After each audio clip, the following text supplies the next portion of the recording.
омарта кәсібімен шұғылданғалы 7-8 жылдың шамасы болды. Омарташылық бастауда басында негіз адамға жақсы ниет қызығу керек қой. Жалпы кәсіп ретінде бір 20-30 отбасымен бастаған дұрыс деп ойлаймын өзім. Негізгі мамандығым үйдің ішінің ремонты. Қыста өзіне 15-20 килограмм бал осы ара отбасының ішінде болады. Соны жеп шығады. О жылы сол тәжірибе жоқ, сол кездің өзінде 1 тонна бал алдым ғой. 1 тонна бал сол кезде 1 килограммы 1500 теңге. Ауыл іргесіндегі есіз төбенің етегінде бір тіршілік қайнап жатады. Тыныштық. Бірақ осы тыныштықтың ішінде мыңдаған қанат қаққан жанның өмірі бар. Айнала гүл, самал жұпар, ал дәл ортасында ағаштан жасалған кішкентай қораптар. Бұл омарта. Сырт көзге көптің бірі секілді көрінетін жәшіктің ішінде күрделі әлем жатыр. Тәртіп, еңбек, жүйе бар. Бұл әлемге табиғатпен үндесе алатын, әр дыбыстан мағына іздейтін, бал арасымен тыныс алатын адам ғана кіре алады. Бүгінгі кейіпкер сондай жанның бірі.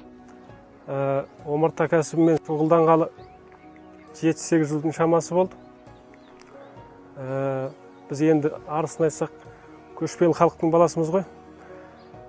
Бізге кішкене басында қызық болды, жат кәсіп болды. Сонымен бір жағы қызығу мақсатында бастағанбыз. Бұл біздің енді халқымызда бір кенжелеп тұрған бір кәсіптің бірі ғой. Соны да дамытайық деген мақсатта жалпы. Бізде жетісу өңірі негізі Текеліде тұрамын ғой. Бізде таудың балы ғой біздегі. Табиғи таудағы гүл-шөптерден, алуан түрлі гүл-шөптерден алып келеді. Енді түрін білмеймін, 100 түрлі шөп бар шығар, таудың шөбі. Гүлдері осыдан алады. Әсіресе өзге ұлт өкілдерінде бұл ерекше дамыған. Олар кәдімгі бір кәсіп ретінде жоғары деңгейде бағалап солай ұстанып жүреді. Енді біздің қазіргі заманның нарқы, жалпы балға деген елдің сұранысы жақсы, сондықтан ендігі жастардан да қызығат адамдар шығады деп ойлаймын. Егер қызығушылар болса, тәрбиелеп қарасып, бұлай қасымызға алып жүріп, үйретіп жүруге, болмаса қолтығына демеп жүруімізге болады.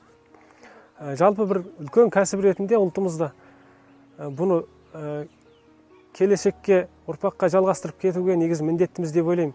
Өйткені біздің қазақтың даласы осынша кең сахарасында, көгерей шалғында осындай керемет жерлер көп.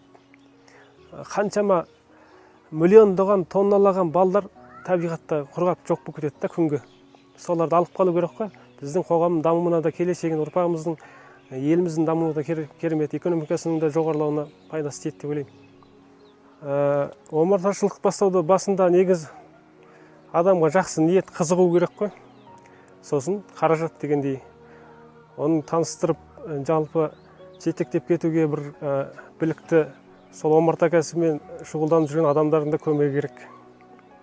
Сатып алу жағына келсек, басында осы жерде өзіміздің омарташы ағаларымыз болды. Бұрыннан көп жылдық тәжірибеге ие, өзіндік кәсіптің маманы ретінде қаралған кісілер. Сол кісілерден бастап алдық. Кейін бұның сырын біле, жаңағы сортын дұрыстау, сұрыптау керек екенін байқадық та, біз шетелдерден асыл тұқымдарын алдырдық. Мысалы, бізде енді оңтүстіктегі омарташылар, олар кішкене сапа, сорт жағына мықты қарайды.